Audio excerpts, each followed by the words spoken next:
പ്രിയപ്പെട്ട higher secondary computer science computer application വിദ്യാർത്ഥികളെ, നമ്മുടെ ആകെ മാർക്കിന്റെ അതായത് 200 മാർക്കിന്റെ വളരെ പ്രധാനപ്പെട്ട ഒരു ഭാഗമാണ് പ്രാക്ടിക്കൽ ഇവാലുവേഷൻ എന്ന് പറയുന്നത്. 40 മാർക്കാണ്, 240 മാർക്കാണ് പ്രാക്ടിക്കൽ ഇവാലുവേഷന് നമുക്കുള്ളത്. ഈ ഒരു വീഡിയോ മുതൽ ഞാൻ നിങ്ങളുടെ മുന്നിലേക്ക് പ്രസന്റ് ചെയ്യാൻ ഉദ്ദേശിക്കുന്നത് ഏതൊക്കെ വർക്കുകളാണ് നമുക്ക് ചെയ്യാനുള്ളത്, അത് എങ്ങനെ ചെയ്യാം, അതിന്റെ ലൈവ് പ്രാക്ടിക്കലും അതിന്റെ ഔട്ട്പുട്ട് കറക്റ്റ് ചെയ്യുന്നത്, ഔട്ട്പുട്ട് കിട്ടുന്നതും അതുപോലെ പ്രോഗ്രാമിലുള്ള മിസ്റ്റേക്ക് കറക്റ്റ് ചെയ്യുന്നതും ഒക്കെ ലൈവായിട്ട് കാണിച്ചു തരിക എന്നുള്ളതാണ് ഈ ഒരു വീഡിയോ പരമ്പര കൊണ്ട് ഞാൻ ഉദ്ദേശിക്കുന്നത്. തീർച്ചയായും വീഡിയോയിലേക്ക് കടക്കുന്നതിന് മുമ്പ് എത്ര മാർക്കാണ് നമുക്ക് ലഭിക്കുന്നത്, എന്തൊക്കെ ക്വസ്റ്റ്യൻസ് ആണ്, ഏതൊക്കെ ക്വസ്റ്റ്യൻസ് ആണ് നമ്മളോട് ചോദിക്കുക എന്നുള്ള കാര്യം മനസ്സിലാക്കാൻ വേണ്ടി ഒരു ഇൻട്രൊഡക്ഷൻ നിങ്ങളുടെ മുന്നിലേക്ക് പ്രസന്റ് ചെയ്യാം. ആകെ നമുക്ക് 2 ക്വസ്റ്റ്യൻ ആണ് ലാബിൽ നമുക്ക് ചെയ്യേണ്ടി വരിക. ആ 2 ക്വസ്റ്റ്യൻ ചേർന്ന് നമുക്ക് 32 മാർക്കാണ് ലഭിക്കുക. പ്രാക്ടിക്കൽ ലോഗ് ബുക്ക് അല്ലെങ്കിൽ റെക്കോർഡ് ബുക്ക് എന്ന് പറയുന്ന ഒരു പുസ്തകം തീർച്ചയായിട്ടും നമ്മൾ കീപ്പ് ചെയ്യേണ്ടി വരും. നമ്മുടെ ഇന്റേണൽ എക്സാമിന് ഒപ്പിട്ടിരിക്കുന്ന ആ ഒരു പുസ്തകത്തിൽ എക്സ്റ്റേണൽ എക്സാമിനേക്ക് കൊടുക്കുമ്പോൾ നമുക്ക് 4 മാർക്ക് ലഭിക്കുന്നു. കൂടെ പരീക്ഷ നടത്തി അല്ലെങ്കിൽ പരീക്ഷ നടക്കുന്നതിനിടയിലായിട്ട് എക്സാമിനർ പരീക്ഷ നടത്തുന്ന ആൾ നമ്മൾ ചെയ്ത വർക്കുമായി ബന്ധപ്പെട്ട് വളരെ സിമ്പിളായ അല്ലെങ്കിൽ നമുക്ക് വളരെ ഈസി ആയിട്ട് ആൻസർ ചെയ്യാൻ വേണ്ടി പറ്റുന്ന ചില ചോദ്യങ്ങൾ ചോദിച്ചേക്കാം. അതിനാണ് വൈവ എന്ന് പറയുന്നത്. വൈവ കോഴ്സിന് നമുക്ക് 4 സ്കോർ ഉണ്ട്. അങ്ങനെ ആകെ 40 മാർക്കാണ് പ്രാക്ടിക്കൽ ഇവാലുവേഷന് ഒരു വിദ്യാർത്ഥിക്ക് കമ്പ്യൂട്ടർ സയൻസിലോ കമ്പ്യൂട്ടർ ആപ്ലിക്കേഷനിലോ ലഭിക്കുന്നത്.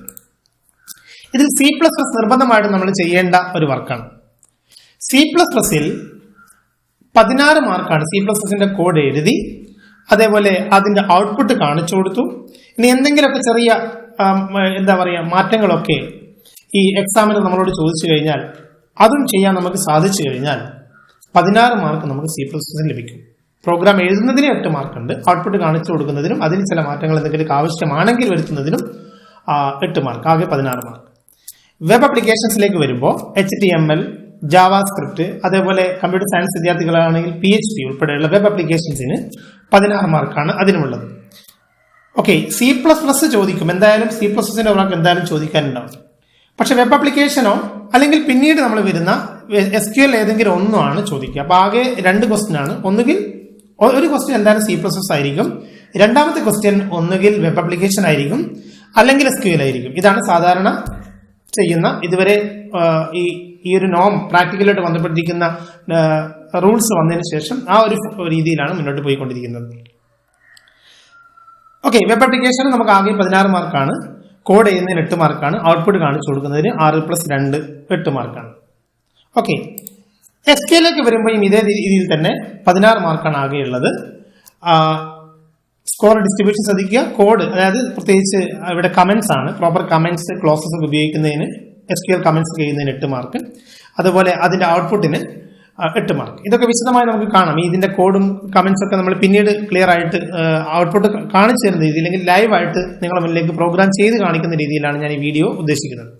ഓക്കെ, ഈ രീതിയിലാണ് നമ്മുടെ മാർക്ക് ഡിസ്ട്രിബ്യൂഷൻ എന്ന് പറയുന്നത്. അപ്പൊ പ്രത്യേകം ശ്രദ്ധിക്കേണ്ട കാര്യം, ഇതിൽ SQLോ അല്ലെങ്കിൽ വെബ് ആപ്ലിക്കേഷനോ അതിൽ ഏതെങ്കിലും ഒന്നാണ് ചോദിക്കുന്നത്. C++ ചോദിക്കും. അപ്പൊ ആകെ 2 ക്വസ്റ്റ്യൻ ഉണ്ടാവുക. തീർച്ചയായും നമുക്ക് C++ വെച്ച് തുടങ്ങാം. Input A number and check whether it is positive, negative or 0. ഈ ഒരു ലാബ് വർക്കാണ് നമ്മൾ വിശദീകരിക്കുന്നത്. ആദ്യത്തെ വർക്ക് കൊണ്ട് തന്നെ എങ്ങനെയാണ് ജീനിയിൽ പ്രോഗ്രാം ടൈപ്പ് ചെയ്ത് തുടങ്ങുന്നത്, സേവ് ചെയ്യുന്നത് എങ്ങനെയാണ്, അതേപോലെ കമ്പൈലേഷൻ, എഡിറ്റിംഗ്, എക്സിക്യൂഷൻ, ഔട്ട്പുട്ട് കാണുന്നത്, ഇതൊക്കെ വളരെ ഡീറ്റെയിൽഡ് ആയിട്ട് നമുക്ക് ഈ ഒരു പ്രോഗ്രാം വിശദീകരിക്കുന്ന സമയത്ത് ചർച്ച ചെയ്യേണ്ടതുണ്ട്. നേരിട്ട് നമുക്ക് ജീനി എഡിറ്ററിലേക്ക് പ്രോഗ്രാമിലേക്ക് കടക്കാം.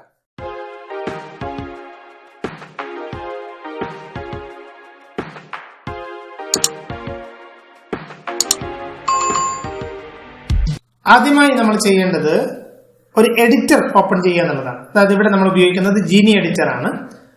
ജീനി എഡിറ്റർ ഓപ്പൺ ചെയ്യാൻ വേണ്ടി ആപ്ലിക്കേഷൻസിൽ പോയി പ്രോഗ്രാമിംഗിൽ പോയി ജീനി സെലക്ട് ചെയ്യാം, അല്ലെങ്കിൽ ജീനി സെർച്ച് ചെയ്ത് കണ്ടെത്തി ഓപ്പൺ ചെയ്യാം. എനിവേ, ജീനി എഡിറ്റർ ഓപ്പൺ ചെയ്ത് കഴിഞ്ഞാൽ ഈ ഒരു ഇന്റർഫേസ് ആണ് നമ്മൾ കാണുന്നത്. ഇങ്ങനെ ഒരു വിൻഡോ ആണ് നമ്മൾ കാണുന്നത്. ഇവിടെ നമുക്കൊരു പുതിയ പ്രോഗ്രാം ടൈപ്പ് ചെയ്യണം. അപ്പൊ പലപ്പോഴും നമുക്കറിയാം പ്രോഗ്രാമിന്റെ ആദ്യ ലൈൻ എന്ന് പറയുന്നത് എഴുത്ത് തുടങ്ങുന്നത് #include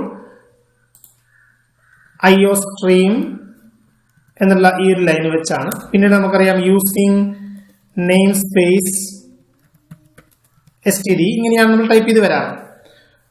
ഇവിടെ പ്രോഗ്രാം ടൈപ്പ് ചെയ്യുന്ന സമയത്ത് തന്നെ ടൈപ്പിംഗ് തുടങ്ങുന്നതിന് മുമ്പ് അല്ലെങ്കിൽ ടൈപ്പ് ഒരു ലൈനോ 2 ലൈനോ ടൈപ്പ് ചെയ്ത് ഉടനെ ഈ പ്രോഗ്രാം സേവ് ചെയ്യുന്നതായിരിക്കും നല്ലത്.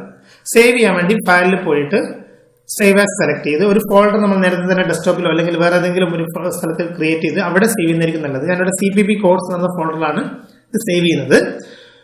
CPP കോഡ്സ് എന്ന ഫോൾഡറിനുള്ളിൽ ഞാനിവിടെ check.cpp എന്നാണ് ഈ പ്രോഗ്രാമിന് പേര് കൊടുത്തിരിക്കുന്നത്. check.cpp എന്നുള്ള പേരാണ് ഇവിടെ കൊടുത്തിരിക്കുന്നത്.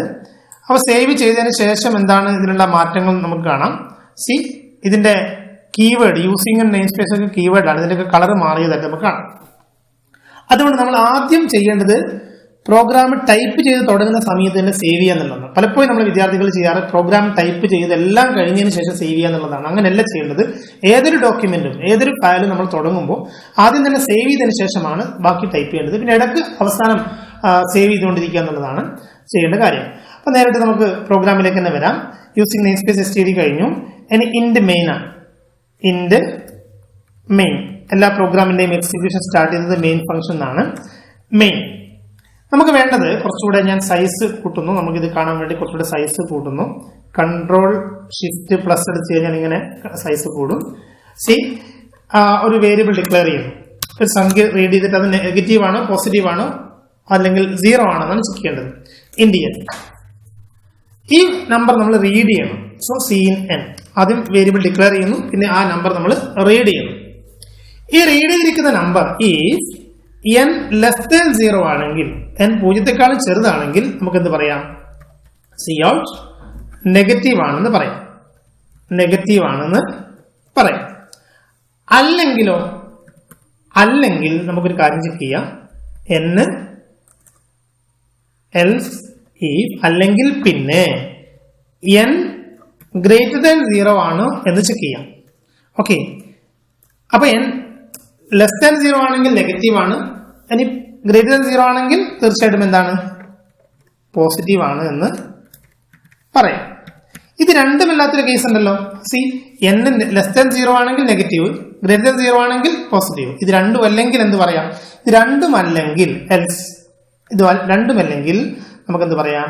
ഇവിടെ ഒരു ലാഡർ രൂപത്തിൽ എഴുതുന്നതായിരിക്കും നല്ലത്. cout 0 എന്ന് പറയാം. ഈ ഓർഡറിൽ തന്നെ ചെയ്യണം നിർബന്ധമില്ല. ചിലപ്പോൾ നമുക്ക് വേണമെന്നുണ്ടെങ്കിൽ ഇവിടെ ആദ്യം n <0 cout positive, else if n <0 cout negative, else 0 എന്നോ അല്ലെങ്കിൽ ആദ്യം തന്നെ n is equal to 0 എന്നോ ആ രീതിയിലൊക്കെ ചെക്ക് ചെയ്യാം. ഏത് ഓർഡറിലായാലും കുഴപ്പമില്ല. ഇങ്ങനെ തന്നെ ചെയ്യണമെന്നില്ല. പക്ഷെ ഈ ഒരു ലോജിക് വർക്ക് ചെയ്യണമെന്ന് മാത്രം. ഈ 3 കണ്ടീഷൻ കഴിഞ്ഞാൽ ഇത് കഴിഞ്ഞാൽ പ്രോഗ്രാം ഇവിടെ അവസാനിച്ചു. നമുക്ക് പ്രോഗ്രാം ഇവിടെ ക്ലോസ് ചെയ്യാം. പ്രോഗ്രാം ക്ലോസ് ചെയ്യുന്നതിന് മുമ്പ് നമുക്ക് ഇവിടെ റിട്ടേൺ 0 കൊടുക്കാം. റിട്ടേൺ 0 കൊടുക്കാതെയും ഔട്ട്പുട്ട് കിട്ടുന്നുണ്ട്, ശ്രദ്ധിക്കേണ്ടതാണ്. ഞാനിവിടെ ക്ലോസ് ചെയ്യുന്നു. ഇതാണ് ഈ പ്രോഗ്രാം കറക്റ്റ് ടൈപ്പ് ചെയ്യേണ്ട രീതി എന്ന് പറയുന്നത്. കമ്പൈൽ ചെയ്ത് കഴിഞ്ഞാൽ കമ്പൈലേഷൻ ഫിനിഷ്ഡ് സക്സസ്ഫുള്ളി എന്ന് കാണിക്കും. ഈ സക്സസ്ഫുള്ളി എന്ന് കാണിക്കുന്ന ഈ ഒരു മെസ്സേജ് വന്നാൽ മാത്രമാണ് നമ്മുടെ പ്രോഗ്രാമിന് ഔട്ട്പുട്ട് ഉണ്ടാവുള്ളൂ. ഓക്കെ, ബിൽഡ് ചെയ്യാം. എക്സിക്യൂഷന് മുമ്പ് നമ്മൾ ബിൽഡ് ചെയ്യേണ്ടതുണ്ട്. അപ്പോൾ ബിൽഡ് ചെയ്ത് കഴിഞ്ഞാൽ പിന്നെ അടുത്ത സ്റ്റെപ്പ് എന്ന് പറയുന്നത് എക്സിക്യൂഷനാണ്. എക്സിക്യൂഷൻ ഇങ്ങനെ ചെയ്യാം, റൺ. ഇതല്ലാതെ വഴിയുണ്ട്. നമുക്ക് തീർച്ചയായിട്ടും ഇതിൽ പ്രൊജക്റ്റിൽ പോയിട്ട് ബിൽഡിൽ പോയിട്ട് കമ്പൈൽ, ബിൽഡ്, എക്സിക്യൂട്ട് ഒക്കെ ഉണ്ട്. നമുക്ക് ഇവിടെ ഐക്കൺ ഉപയോഗിച്ച് ചെയ്യാം. അല്ലെങ്കിൽ അതിന്റെ ഷോർട്ട് കട്ട് പിന്നെ F8 ആണ് കമ്പൈലേഷൻ ഉള്ളത്. ബിൽഡിന് F9 ആണ്. അതുപോലെ എക്സിക്യൂഷൻ F5 ഉപയോഗിച്ച് എക്സിക്യൂട്ട് ചെയ്യാം. ഏത് രീതിയിലാണ് കുഴപ്പമില്ല. ഞാൻ ഈ ഐക്കണാണ് ഉപയോഗിക്കുന്നത്, ഷോർട്ട് കട്ടാണ് ഉപയോഗിക്കുന്നത്. ഞാൻ എക്സിക്യൂട്ട് ചെയ്യാം. അപ്പൊ ഇവിടെ കഴ്സർ ഇങ്ങനെ ബ്ലിങ്ക് ചെയ്യുന്നതാണ്.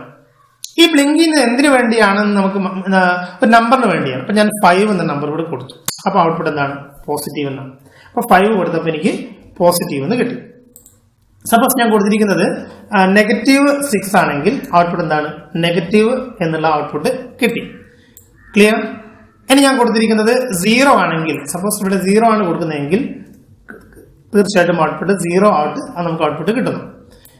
ഇനി ഇവിടെ ഈ നമ്മൾ റൺ ചെയ്യുന്ന സമയത്ത്, ഇപ്പോൾ എക്സിക്യൂട്ട് ചെയ്യുന്ന സമയത്ത് ഇവിടെ എങ്ങനെ കേസർ ബ്ലിങ്ക് ചെയ്യാണ്? എന്തിനു വേണ്ടിയാണ് കേസർ കാത്തിരിക്കുന്നത്? ഒരു നമ്പറിന് വേണ്ടിയാണ്. അപ്പൊ അവിടെ നമുക്കൊരു മെസ്സേജ് കൊടുക്കാം. ഓക്കെ, ഇത് നിർബന്ധമല്ല, പക്ഷെ നല്ലതാണ്. പ്രോഗ്രാമിംഗ് പ്രാക്ടീസ് നല്ലതാണ്. ഈ സിന് മുകളിൽ നമ്മളൊരു മെസ്സേജ് കൊടുക്കുക എന്നുള്ളതാണ്. എന്താണ് കൊടുക്കേണ്ടത്? C out enter A number, ഒരു നമ്പർ സ്വീകരിക്കുക എന്ന് നമ്മളൊരു പ്രോംപ്റ്റ് മെസ്സേജ് കൊടുക്കുക. അപ്പോൾ എന്താണ് പ്രോഗ്രാമിൽ മാറ്റം? സേവ് ചെയ്തിട്ട് ഒന്നുകൂടെ കമ്പയർ ചെയ്ത് കഴിഞ്ഞാൽ നമുക്ക് കാണാം പ്രോഗ്രാമിലുള്ള മാറ്റം കാണാം. സക്സസ്ഫുള്ളി ആണ് ബിൽഡ് ചെയ്യുന്നു. എക്സിക്യൂഷൻ വരുമ്പോൾ എന്റർ എ നമ്പർ എന്നുള്ളൊരു മെസ്സേജ് അവിടെ വന്നു. അപ്പൊ എന്തിനാണ് കഴ്സർ ഇവിടെ കാത്തിരിക്കുന്നത് എന്നുള്ളത് നമുക്ക് മനസ്സിലാവുന്നു. ഞാനിവിടെ 5 എന്ന് കൊടുത്തപ്പോൾ ഔട്ട്പുട്ട് പോസിറ്റീവായിട്ട് കിട്ടി. ഓക്കെ, അപ്പൊ ഇവിടെ പോസിറ്റീവ് എന്നുള്ളത് പിന്നെ ഈ ഒരു മെസ്സേജ് ആണ് ഇവിടെ ഔട്ട്പുട്ടായിട്ട് വരുന്നത്. ഇനി എന്തൊക്കെ മിസ്റ്റേക്കുകളാണ് സംഭവിക്കാൻ പോകുന്ന കാര്യം ചെക്ക് ചെയ്യാം. സപ്പോസ് ഞാൻ ഈ വേരിയബിൾ ഡിക്ലറേഷൻ കൊടുത്തില്ല എന്ന് വിചാരിക്കുക. എന്ന് പറയുന്ന വേരിയബിൾ ഡിക്ലെയർ ചെയ്യാതെയാണ് പലപ്പോഴും സംഭവിക്കുന്ന കാര്യമാണ്. ഈ പ്രോഗ്രാമിൽ ടൈപ്പ് ചെയ്തെന്ന് വിചാരിക്കും. അപ്പൊ എന്താ സംഭവിക്കാൻ നോക്കാം. സി കമ്പൈലേഷൻ ഫെയിൽഡ് കാണിക്കും. ഇവിടെ കൃത്യമായിട്ട് പറയുന്നത് കാണാം, n was not declared in the scope. അപ്പോൾ എപ്പോഴും നമ്മൾ ശ്രദ്ധിക്കേണ്ട കാര്യം പ്രോഗ്രാമിൽ നമ്മൾ ഉപയോഗിക്കുന്ന വേരിയബിൾസ് ഡിക്ലെയർ ചെയ്തോ ഇല്ലയോ എന്നുള്ള കാര്യം ചെക്ക് ചെയ്യേണ്ടതുണ്ട്. ഓക്കെ, നമ്മൾ ഉപയോഗിക്കുന്ന വേരിയബിൾ ഡിക്ലെയർ ചെയ്തോ എന്നുള്ള കാര്യം ചെക്ക് ചെയ്യുക എന്നുള്ളതാണ്.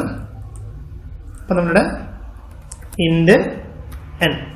ഓക്കെ, പിന്നെ ഒരു മിസ്റ്റേക്ക് ഭൂരിഭാഗം വിദ്യാർത്ഥികൾ സംഭവിക്കുന്ന മിസ്റ്റേക്ക് സെമിക്കോളൻ മിസ്സിംഗ് ആണ്. ഇവിടെ ഞാനിപ്പോൾ ഈ സെമിക്കോളൻ ഇവിടെ വിട്ടുപോയി കഴിഞ്ഞാൽ സംഭവിക്കുന്ന കാര്യം നോക്കാം.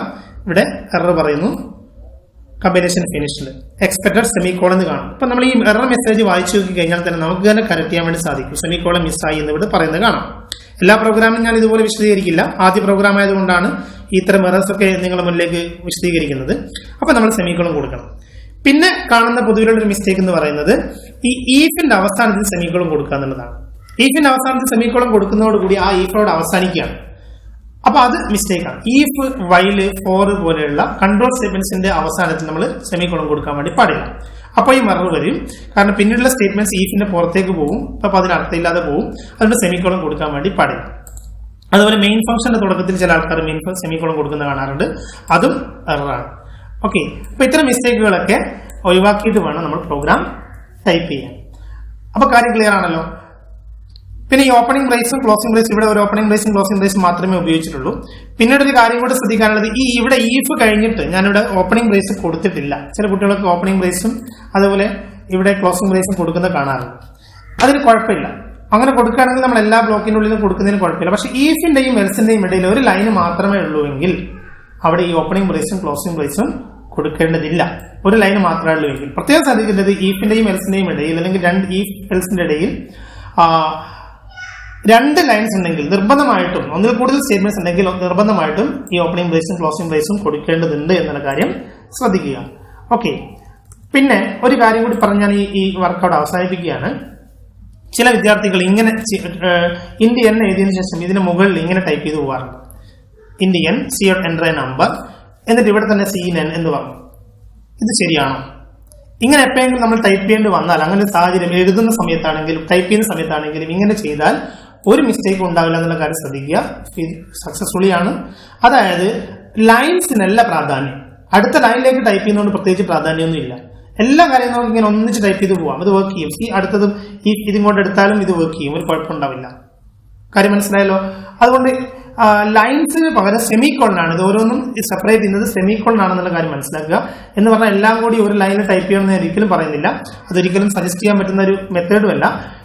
പക്ഷെ ഒരു ലൈനിൽ തന്നെ ഒന്നിൽ കൂടുതൽ സ്റ്റേറ്റ്മെന്റ് ചെയ്താലും അത് സക്സസ്ഫുൾ ആയിട്ട് കമ്പൈൽ ചെയ്യുന്നുള്ള കാര്യം മനസ്സിലാക്കുക. ഓക്കെ, ഇതാണ് ഒന്നാമത്തെ വർക്കിന്റെ കാര്യത്തിൽ പറയാനുള്ളത്. വളരെ ഡീറ്റെയിൽ ആയിട്ട് നമ്മൾ ഒന്നാമത്തെ വർക്ക് വിശദീകരിച്ചിട്ടുണ്ട്. തീർച്ചയായും അടുത്ത ക്ലാസ്സിൽ നമുക്ക് മറ്റ് പ്രോഗ്രാമുകൾ ഇതുപോലെ വിശദീകരിക്കാം. ഇത്ര ഡീറ്റെയിൽ ആയിട്ട് ആവശ്യം വരില്ല. നമുക്ക് അതിന്റെ ലോജിക്കിലേക്കാണ് കൂടുതൽ ചർച്ച ചെയ്യേണ്ടി വരിക. ഈ പ്രോഗ്രാമിന്റെ ലോജിക്ക് വളരെ സിമ്പിൾ ആയതുകൊണ്ടാണ് ഞാൻ കൂടുതൽ ലോജിക്ക് ചർച്ച ചെയ്യാത്തത്. എന്നെ സ്വീകരിക്കുന്നു, എന്റെ 0 ചെറുതാണെങ്കിൽ നെഗറ്റീവ് എന്ന് പറയുന്നു, 0 വലുതാണെങ്കിൽ പോസിറ്റീവ് എന്ന് പറയുന്നു, അല്ലെങ്കിൽ 0 എന്ന് പറയുന്നു. തിരിച്ചും എഴുതാം കേട്ടോ. ഓക്കെ, ഇവിടെ ആദ്യം n > 0 positive, n < 0 negative, else 0 എന്ന് പറയാം. അല്ലെങ്കിൽ if n = 0 0 else n > 0 positive, else negative എന്ന് പറയാം. ഏത് ഓർഡറിൽ നമുക്ക് ചെയ്യാം. ക്ലിയർ ആണല്ലോ. അടുത്ത ഒരു വർക്കുമായി നമുക്ക് വീണ്ടും കാണാം. Thank you.